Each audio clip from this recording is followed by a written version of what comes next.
Olá, neste vídeo, falaremos sobre a origem dos africanos com base nos relatos bíblicos desde o reinício da repovoação humana, começando pela família de Noé sem a qual nossa espécie não teria se perpetuado. Vou também abordar um pouco mais adiante, com base em relatos científicos como surgiu a variação da cor da pele. Será que nossos ancestrais eram negros ou brancos? Será que em algum momento o negro ficou branco ou teria sido o contrário, o branco ficou negro? Veremos isso mais adiante. Os povos negros, que formam um dos maiores grupos étnicos do mundo, possuem uma história vasta presente inclusive nas Sagradas Escrituras. Surpreendentemente, a Bíblia aborda as origens do povo africano mencionando seus reis e rainhas de pele escura.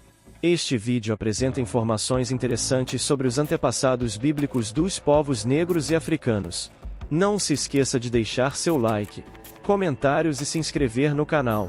Conforme registrado nas Sagradas Escrituras, todos os povos contemporâneos são descendentes dos 3 filhos de Noé: Sem, Cã e Jafé. Isso também se aplica aos povos negros e outros grupos étnicos de pele escura, cuja linhagem amita vem de Cã, um dos filhos de Noé.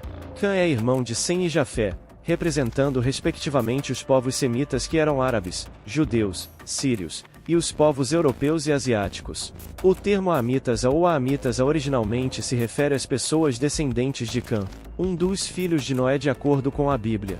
Segundo o livro de Gênesis, após o dilúvio Noé e seus 3 filhos foram incumbidos de continuar a linhagem de Adão e seus descendentes. Com apenas 8 pessoas, Noé, sua esposa, seus 3 filhos e suas noras, a humanidade precisava recomeçar. Cã, filho de Noé, é considerado o ancestral dos povos africanos e negros na Bíblia, sendo constantemente associado à África, inclusive sendo colocado como antecessor do Antigo Egito no livro dos Salmos. Desde tempos antigos, tradições rabínicas, contos judaicos e outras tradições identificaram Cã como ancestral dos povos africanos.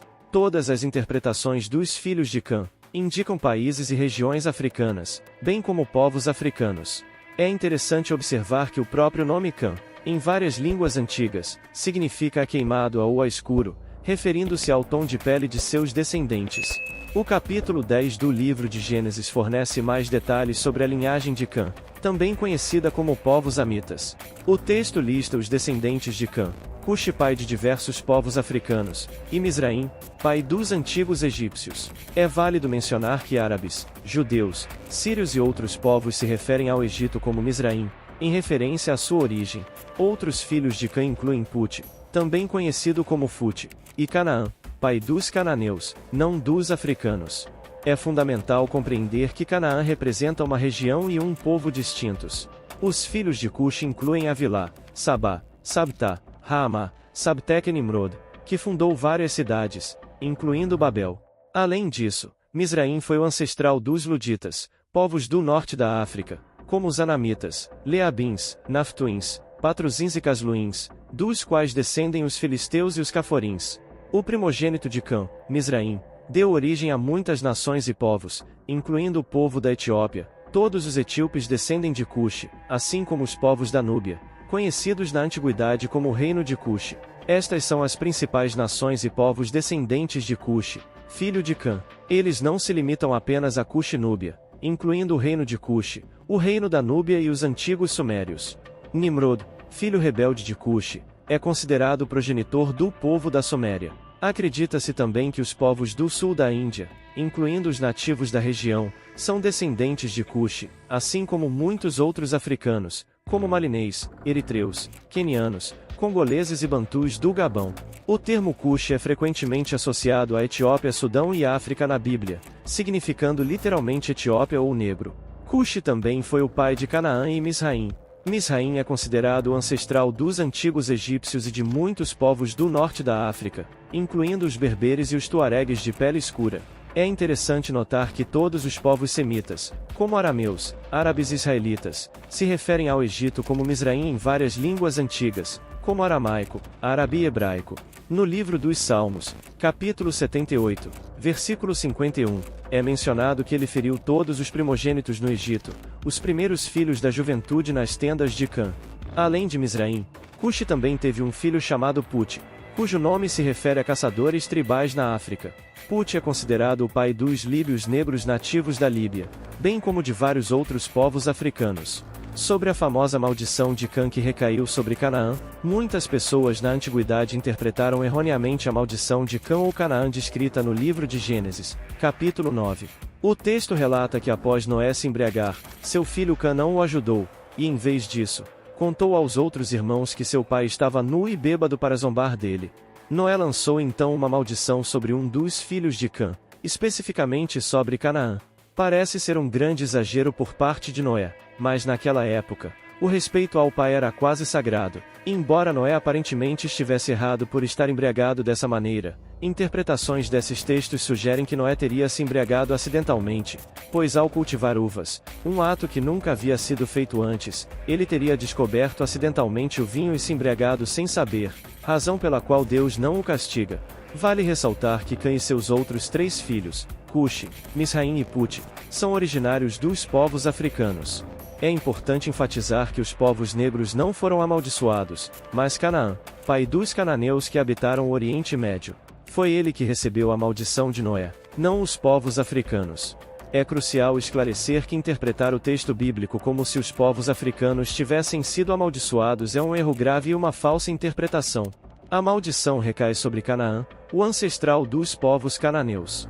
Sabemos que Cã é o ancestral de todos os povos africanos e do sul da Índia e ele viveu muito tempo.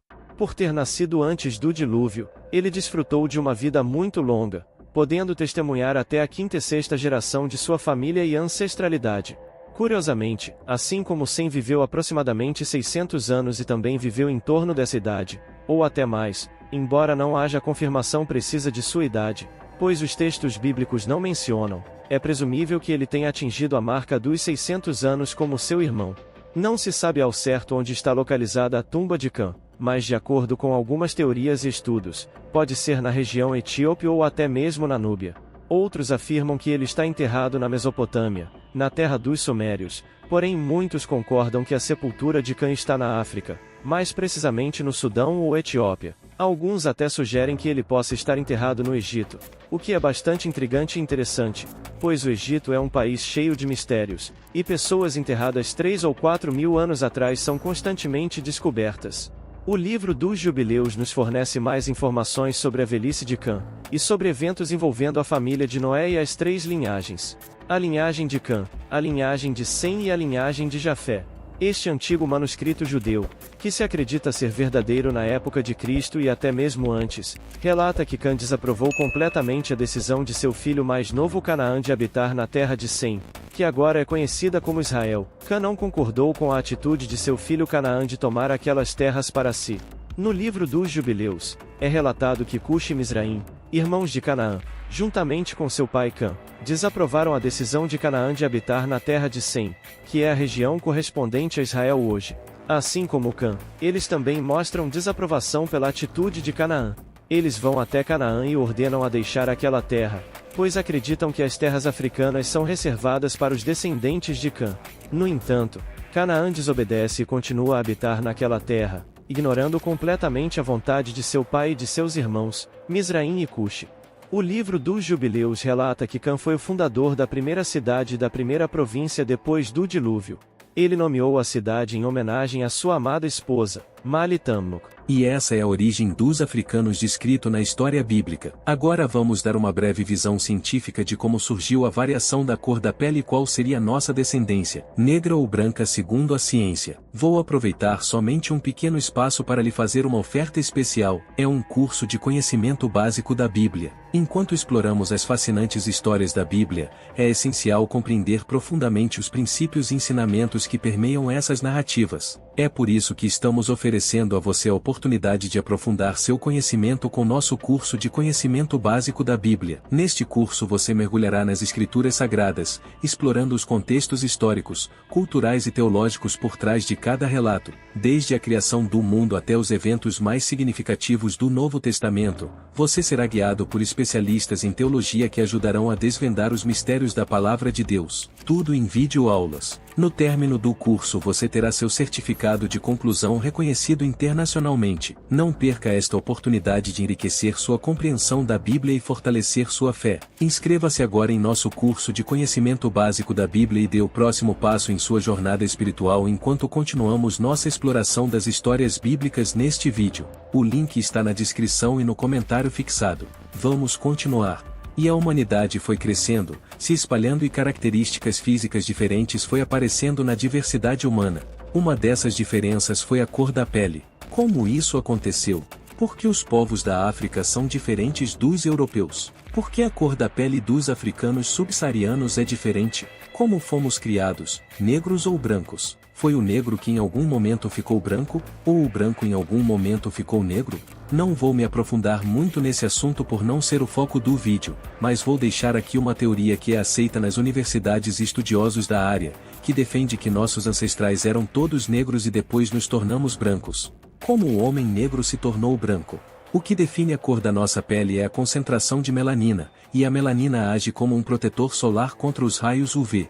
Segundo estudos de que o homem é originário da África, que é um lugar onde o sol é muito forte, somente sendo negro seria possível suportar a ação dos raios ultravioleta devido à alta concentração de melanina. Partindo desse princípio, vamos explorar um pouco essa ideia. O que leva à conclusão de que nossos ancestrais eram negros? Essa teoria afirma que na humanidade todos nós éramos negros, devido ao local de onde surgiu nossa espécie, que segundo estudos foi na África. A África, por ser um continente com calor muito forte, devido ao sol causticante, nosso corpo precisava de uma proteção contra os raios UV, ou o homem não sobreviveria aos raios do sol, já que nossa pele, quando exposta por longo período de tempo ao sol forte, danifica o DNA das células causando o melanoma, que é um câncer mortal. Por isso, o homem precisava de uma alta concentração de melanina na pele para poder sobreviver, pois a melanina cria uma espécie de escudo para proteger as células dos danos causados pelos raios solares, e se nossos ancestrais não fossem negros, a raça humana não teria como sobreviver à ação dos raios solares, pois a pele branca não tem concentração de melanina suficiente para proteger contra a ação dos raios UV. Já a pele negra era bem protegida e poderia suportar a ação do sol devido à concentração de melanina ser alta. Isso, segundo esse estudo, justifica que nossos ancestrais eram negros. E como surgiu a pele branca? Em um determinado tempo da história, começou a faltar comida nas regiões onde eles habitavam, e aqueles primeiros hominídeos se viram obrigados a migrar para outras terras, e à medida que migravam mais para a Europa e para a Ásia, aqueles que tinham a pele mais negra, começaram a ter problemas para sintetizar a vitamina D, já que aquela região era de um clima frio e a ação solar era fraca. A pele mais negra tinha dificuldade para sintetizar a vitamina D, devido à alta concentração de melanina que agia como um escudo contra a ação dos raios solares. Como a vitamina D é vital para nossa sobrevivência, aqueles que tinham a pele mais negra tinham filhos com raquitismo que não conseguiam sobreviver, e os com a pele mais clara, que conseguiam sintetizar melhor a vitamina D, conseguiam ter filhos mais saudáveis que sobreviviam e carregavam aquele gene de pele mais clara, e assim iam se perpetuando a cada prole. Como eles viviam em uma região de clima frio, quanto mais iam para o norte, aqueles que tinham a pele mais clara, iam se beneficiando por sintetizar melhor a vitamina D. E assim eles foram se tornando cada vez mais claros através de sua prole, até se tornarem totalmente brancos, loiros, de olhos azuis e outras variações que conhecemos hoje. Independente de sermos descendentes de negros ou brancos, devemos ter consciência de que somos fruto de inspiração divina. Somos criados de um único casal criados por Deus, e portanto, fazemos parte de uma única raça humana que tem apenas algumas peculiaridades desenvolvidas por diferentes culturas, climas, áreas geográficas, dentre outras causas. Essas características não determinam o valor ou a capacidade de um indivíduo, e devem ser celebradas como parte da riqueza da humanidade. Isso não nos difere como seres humanos. Com mais ou com menos melanina, somos exatamente iguais. Obrigado a todos que assistiram até agora. Por favor, deixe o seu like, é muito importante, e compartilhe o vídeo para que outras pessoas possam assistir e inscreva-se no canal. Até breve.